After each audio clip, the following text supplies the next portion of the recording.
Bonjour, c'est Alex de Coach Recrutement. Bienvenue dans cette nouvelle vidéo où nous allons voir 7 éléments indispensables pour rédiger votre CV.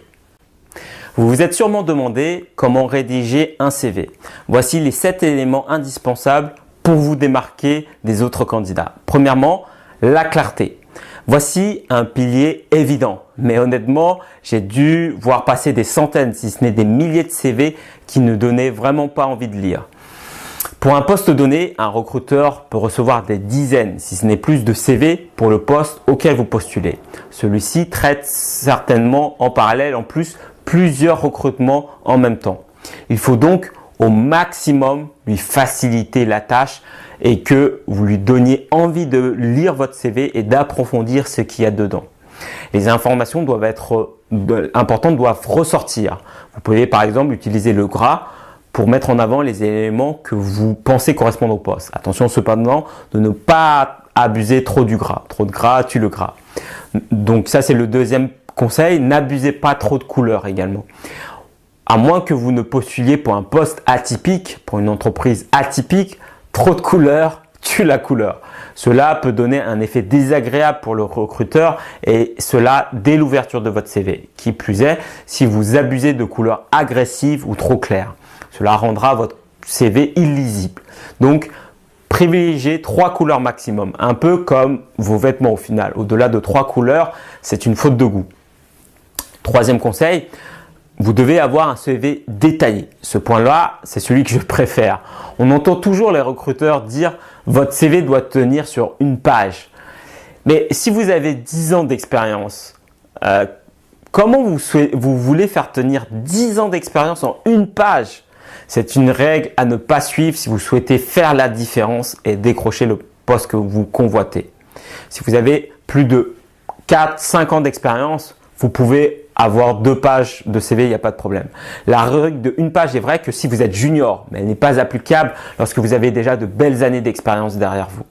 Vous ne sortirez pas du lot si vous faites ça. Vous faites comme tout le monde en essayant de faire tenir tout ça sur une page et en réduisant la police pour en mettre un peu plus. Enfin, vous voyez ce que je veux dire. On entend souvent que c'est pour faciliter la vie des recruteurs. Mais ça, c'est pour faciliter la vie des mauvais recruteurs. Un bon recruteur préférera avoir trop d'éléments que pas assez pour décider si vous êtes le bon candidat ou non. Alors oui, laissez les autres continuer à faire tenir leur CV sur une seule page pendant que vous ferez l'inverse en détaillant vos expériences, en les mettant en avant par rapport au descriptif que vous aurez et en les valorisant. Vous verrez ainsi que vous ferez déjà naturellement la différence. Quatrième conseil, votre CV écrit avec une police lisible par tous. Cela paraît évident, mais ça va pas de soi. Un recruteur passe en moyenne 30 secondes, pas plus sur un CV.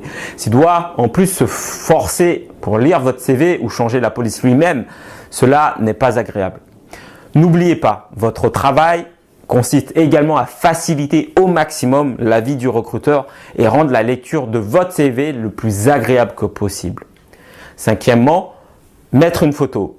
Évidemment, uniquement si elle vous met en avant.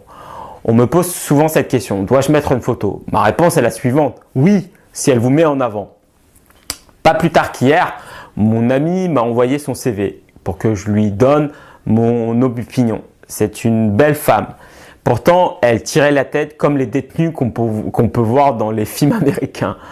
Donc, ce que je lui ai recommandé et ce que je recommande à tous, c'est de sourire en montrant vos dents par exemple. Un sourire franc, joyeux en gros. Une photo qui respire la joie de vivre et l'enthousiasme. C'est ça qu'on veut voir, c'est ça qui doit ressortir sur votre CV. Sixième conseil, une description de vos résultats.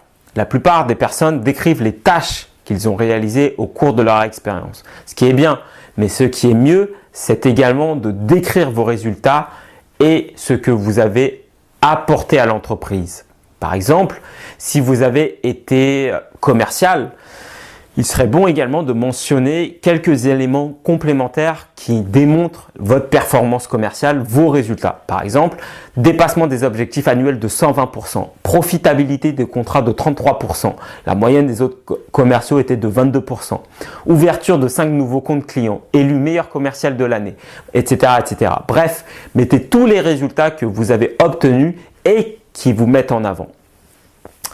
Septième conseil, vos recommandations. Il y a des personnes qui n'ont aucune recommandation. Et ça, quelque part, c'est dommage. Car même si les recruteurs ne vont pas vérifier, cela les rassure de savoir qu'ils peuvent le faire. Et si vous faites la démarche de vous-même, cela montre aux recruteurs que quelque part, vous n'avez rien à cacher et que cela s'est bien passé au cours de vos précédentes expériences. Je lis aussi souvent recommandations sur demande. Si vous en avez, donnez-les carrément sur votre CV. Cela renforce encore plus le sentiment de sécurité du recruteur à votre égard. Mentionnez simplement juste après avoir mis les coordonnées de vos recommandations. Merci cependant de me tenir informé avant toute prise de référence. Voilà, c'est important également que les personnes qui vous recommandent ne soient pas harcelées. Merci en tout cas d'avoir regardé cette vidéo. Partagez cette vidéo et likez si vous avez aimé, si elle vous a été utile. Et si ce n'est pas encore fait, je vous invite à regarder dès à présent la vidéo suivante, qui est une vidéo exclusive, la vidéo Les 10 commandements pour décrocher votre emploi. C'est une vidéo privée qui vous apprendra 10 choses à savoir obligatoirement si vous souhaitez décrocher l'emploi que vous souhaitez obtenir. Vous trouverez notamment le lien pour regarder cette vidéo juste en bas de celle-ci.